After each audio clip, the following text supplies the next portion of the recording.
A marriage without peace becomes a place where the soul suffocates. This is the reason I'm talking about the absence of peace. So the absence of peace is not the occasional disagreements between partners. It looks like this: constant emotional tension, feeling drained every day, fear of speaking honestly, a home atmosphere filled with pressure. I hope you're doing very good. I just wanted to let you know that I'm actually making time to be able to help people who may feel stuck, some people who may be feeling a little depressed, somebody who's going through a difficult time. I want to make myself available so I can help you. Listen, I've been a public speaker for 22 years and I have seen a lot of things in my own life. Been married for 18 years, now divorced, and I've been through stuff, so I understand some of these things and I want to make myself available to be able to help you. If you want my help, then please do reach out. Either give me a comment or send me an email and let me know how we can get in touch so I can basically help you. I don't want you to suffer alone in silence, but do reach out. If not to me, then reach out to some other people who are out there to help you. Take care. Hello and welcome again to another episode where I'm talking about marriage and the things that relate to marriage, and I believe you will find it helpful. Today I want to talk about peace. Peace is really, really important for all of us, really, for us to be able to function, to be able to get on with our lives, to be able to fulfill dreams and visions and what God has called us to do.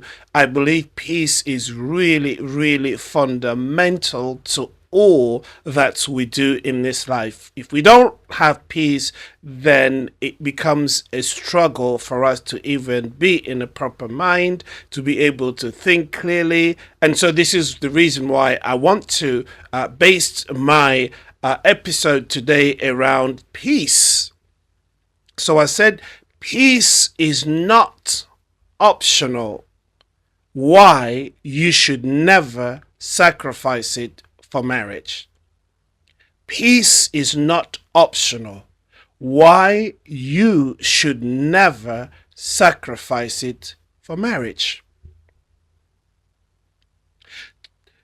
Obviously, there are, as soon as I say you should never sacrifice peace for marriage, and I know people can go on different ways of thinking, but let's just listen to my argument and then basically you can think what you want really, but listen to my argument.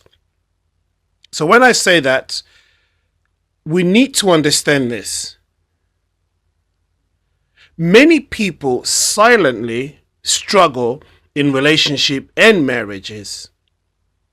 Many people silently struggle in marriages, in relationships. And this is the reason I'm talking about the absence of peace.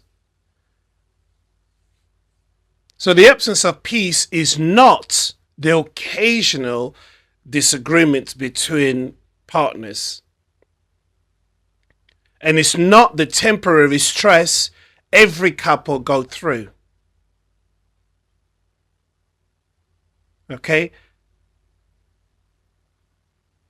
Lack of peace is not the occasional disagreement. It's not the temporary stress that every couple go through. I'm talking about chronic lack of peace. The kind that slowly drains a person emotionally, mentally, and spiritually.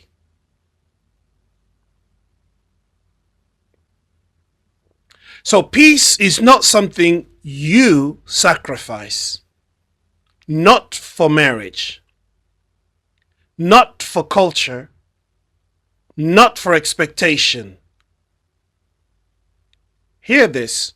God has called us to peace. God has called us into a life of peace. Now let's dive into it, what exactly that means and why it's so important. Number one, there is a difference between a temporary storm and a lifestyle of unrest. Every marriage has rough days. Every relationship cycles through tension, conflict, and misunderstanding. And that's just normal. But a chronic absence of peace is different.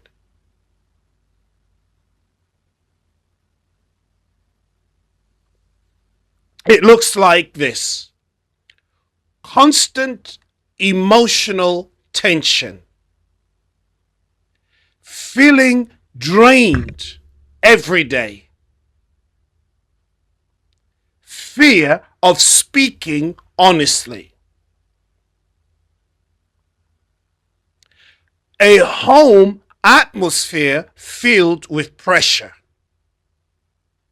arguments or silent distance becoming the norm, repeated unresolved conflicts, walking on eggshells. This is not normal. This is a sign of deeper relational dysfunction and must be taken seriously. Point 2. Peace is not just emotional, it's spiritual. Many people underestimate the spiritual weight of peace. The Bible says very clearly, God has called us to peace. 1 Corinthians 7:15. God has called us to peace. Peace is not a luxury. Peace is not a bonus. Peace is a calling. When a relationship removes your peace, it doesn't just affect your emotions, it touches your spiritual life. You lose clarity, you lose joy, you lose connection with God, you lose the ability to function with purpose. You lose the calm needed to think and make wise decisions. A marriage without peace becomes a place where the soul suffocates. And point number 3, you are not called to sacrifice your well-being for the appearance of stability. I'll say it again. You are not called to sacrifice your well-being for the appearance of stability. Many people stay in unhealthy marriages for reasons like cultural pressure, religious guilt, fear of shame, what will people say, children, family expectation, loyalty to suffering. But there is a dangerous belief hidden in all of this, the belief that staying is always more righteous than living. Living, i.e. moving on. But staying in a place that destroys your peace is not righteousness. It is self-sacrifice in the wrong direction. No relationship should cost you your mental health. your sense of self, your purpose, your dignity, your spiritual balance. I'll go through it again. No relationship should cost you your mental health, your sense of self, your purpose, your dignity, your spiritual balance. Peace is part of your God-given identity. Losing it means losing yourself. And point 4, a relationship that consistently removes your peace needs to be re-evaluated. Not all relationship can be healed simply through trying harder. Some marriages struggle because communication is broken, emotional safety is missing, conflict resolution is impossible, respect has eroded, one or both partners refuse to change, the relationship operates in a cycle of dysfunction. In these cases, the question is not, how do I endure more? The real question is, what is this relationship doing to my spirit? And is God calling me to stay in a place with no peace? The Bible does not glorify suffering for the sake of appearance. It glorifies wisdom. And wisdom sometimes means stepping back and reevaluating everything.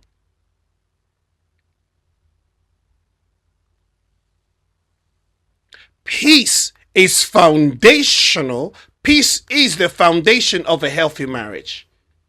A peaceful marriage includes respect, clear communication, emotional safety, honesty, stability, kindness, shared commitment, mutual growth.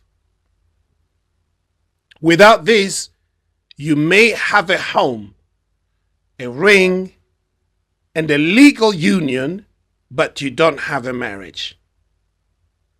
A real marriage cannot survive without peace. It may continue legally, but emotionally, it will be dead. So here's my final thoughts.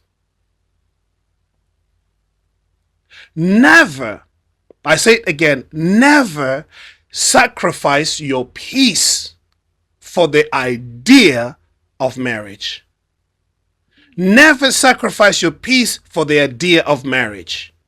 Now, you're not just talking to anybody. I'm talking to you. I was married for 18 years and has come to an end. And I've moved on and I've learned a lot of things. And most of what happened is my responsibility, is my fault, and I take it on. But I've learned lessons in life that I'm now sharing with you to help you.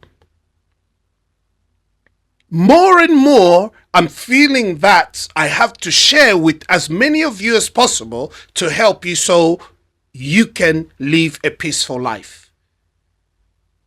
Life is very short. We're here for a time. And we have to make the most of it. And you don't want to waste it. And you don't want to live with regrets. And this is the reason why I'm sharing what I'm sharing with you.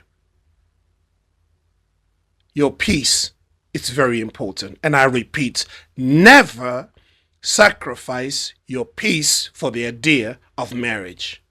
Not for cultural expectations, not for fear, not for guilt, not for appearances. If the absence of peace in your relationship is temporary, it can be addressed. Okay? If the absence of peace in your marriage is temporary, it can be addressed. But if it is chronic, that means if it is repeating itself week after week, month after month, year after year, ongoing, unchanging, and draining, it's a sign that something fundamental is broken. And God did not call you to live broken. He called you to live in peace. I invite you to watch the many videos that I put out there. If you have not subscribed to this channel, please do subscribe to the channel and share it with other people. Like I said, I'm here to share with you just so I can help you in whatever life stage of life you're in, or in your marriage. I'm here and I'm supporting you, and I'm sharing what I consider to be lessons that I have learned and wisdom that will save you a lot if you can listen and do a soul search. As I said, it will save you a lot of tears. Thank you. Bye-bye for now.